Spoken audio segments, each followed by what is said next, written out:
मानसशास्त्र हा विषय आपल्याला इतका जिव्हाळ्याचा का वाटतो? मानसशास्त्र हा विषय आज जगभरात वेगाने लोकप्रिय होत आहे. काही वर्षांपूर्वी मानसशास्त्र हा विषय फक्त डॉक्टर, संशोधक किंवा विद्यार्थ्यांसाठी आहे असे मानले जात होते. परंतु आज सोशल मीडियापासून ते दैनंदिन संभाषणांपर्यंत मानसशास्त्राची चर्चा दिसून येते. अनेक लोक मानसिक आरोग्य, नातेसंबंध, भावना, आत्मविश्वास, ताणतणाव आणि व्यक्तिमत्व याविषयी जाणून घेण्यास उत्सुक असतात. प्रश्न असा आहे की मानसशास्त्र हा विषय आपल्याला इतका जिव्हाळ्याचा का वाटतो? याचे पहिले कारण म्हणजे मानसशास्त्र थेट आपल्या जीवनाशी संबंधित आहे.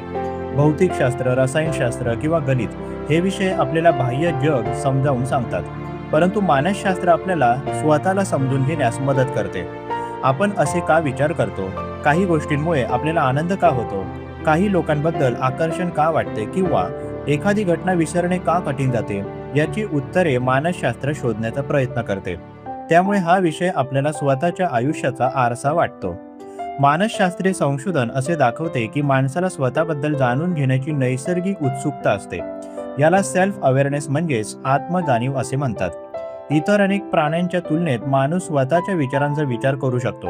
आपण कोण आहोत, आपले वर्तन कसे आहे आणि आपले भविष्य कसे असावे याचा विचार आपण सतत करत असतो. मानसशास्त्र या प्रश्नांना दिशा देते, म्हणूनच हा विषय लोकांना आकर्षित करतो. दुसरे महत्त्वाचे कारण म्हणजे भावना. प्रत्येक माणूस भावनिक अनुभवातून जात असतो. आनंद, दुःख, राग, भीती, अपराधीपणा, प्रेम, मत्सर किंवा आशा या भावना प्रत्येकाच्या आयुष्यात असतात. अनेक वेळा या भावना समजून घेणे कठीण जाते. मानसशास्त्र आपल्याला सांगते की भावना का निर्माण होतात आणि त्यांचे व्यवस्थापन कसे करावे.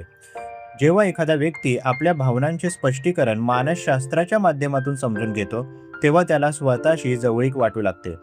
मानसशास्त्र आपल्याला नातेसंबंध समजून घेण्यास देखील मदत करते. माणूस हा सामाजिक प्राणी आहे. आपले सुख, दुःख, यश, अपयश आणि मानसिक आरोग्य यावर नातेसंबंधांचा मोठा प्रभाव असतो. पालक, जोडीदार, मित्र, सहकारी आणि समाज यांच्याशी असलेल्या संबंधांमध्ये अनेक गुंतागुंती असतात. मानसशास्त्र या संबंधांमागील विचार आणि भावना समजावून सांगतो.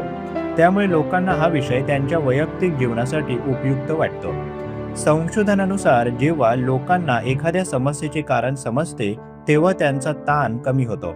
उदाहरणार्थ, एखाद्या व्यक्तीला सतत चिंता वाटत असेल तर त्याला वाटू शकते की त्याच्यात काहीतरी चूक आहे. परंतु मानसशास्त्र सांगते की चिंता ही मेंदूची एक नैसर्गिक प्रतिक्रिया असू शकते. ही माहिती मिळाल्यावर व्यक्तीला दिलासा मिळतो. त्यामुळे मानसशास्त्र केवळ माहिती देत नाही तर मानसिक आधार देखील देते. आणखीन एक महत्त्वाचे कारण म्हणजे मानसशास्त्र आपल्याला बदलाची आशा देते. अनेक लोकांना वाटते की त्यांचा स्वभाव किंवा परिस्थिती कायमची आहे. परंतु मानसशास्त्रीय संशोधन दर्शवते की माणूस शिकू शकतो, बदलू शकतो आणि विकसित होऊ शकतो.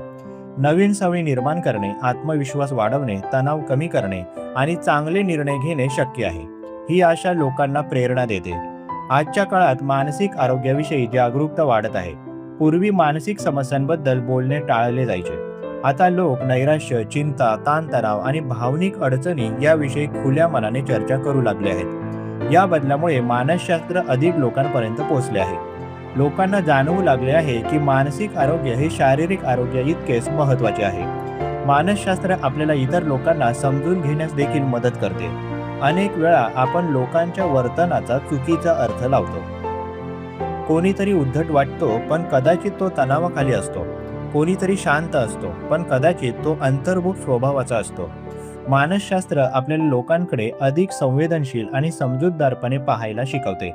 यामुळे सहानुभूती वाढते आणि नातेसंबंध अधिक मजबूत होतात. सोशल मीडियाच्या युगात लोक स्वतःबद्दल अधिक माहिती शोधत असतात. मी असा का आहे? लोक मला कसे पाहतात? माझे निर्णय चुकीचे का होतात? अशा प्रश्नांची उत्तरे शोधण्याचा प्रयत्न अनेक जण करतात. मानसशास्त्र या प्रश्नांना वैज्ञानिक आधार देऊन उत्तर देण्याचा प्रयत्न करते. त्यामुळे लोकांचा या विषयावरील विश्वास वाढतो. मानसशास्त्राचा आणखीन एक आकर्षक भाग म्हणजे ते प्रत्येक व्यक्तीच्या अनुभवाशी जोडलेले असते. एखादा लेख, पुस्तक किंवा व्हिडिओ पाहताना लोकांना अनेकदा वाटते की हे तर माझ्याबद्दलच आहे. कारण मानसशास्त्र मानवी अनुभवांवर आधारित असते.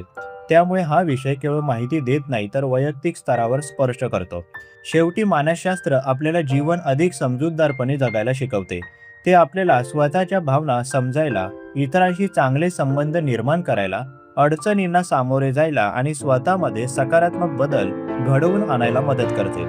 म्हणूनच मानसशास्त्र हा विषय केवळ अभ्यासाचा विषय राहत नाही, तर तो प्रत्येकाच्या आयुष्याचा एक महत्त्वाचा भाग बनतो. माणसाला स्वतःला समजून घेण्याची गरज जोपर्यंत आहे, तोपर्यंत मानसशास्त्र हा विषय त्याच्या मनाच्या अगदी जवळ राहणार आहे. प्रस्तुत मानसशास्त्रीय लेख तुम्हाला कसा वाटला जरूर कळवा.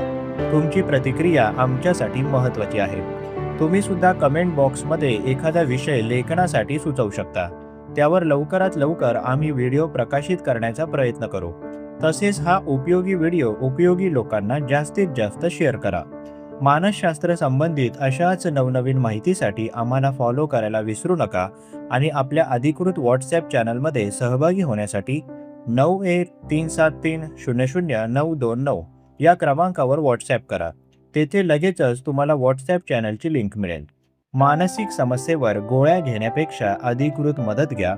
त्यासाठी वर दिलेल्या क्रमांकावर फोन किंवा व्हॉट्सॲप करू शकता. लवकरच एका नवीन विषयासोबत इथेच भेटूया. तूर्तास धन्यवाद.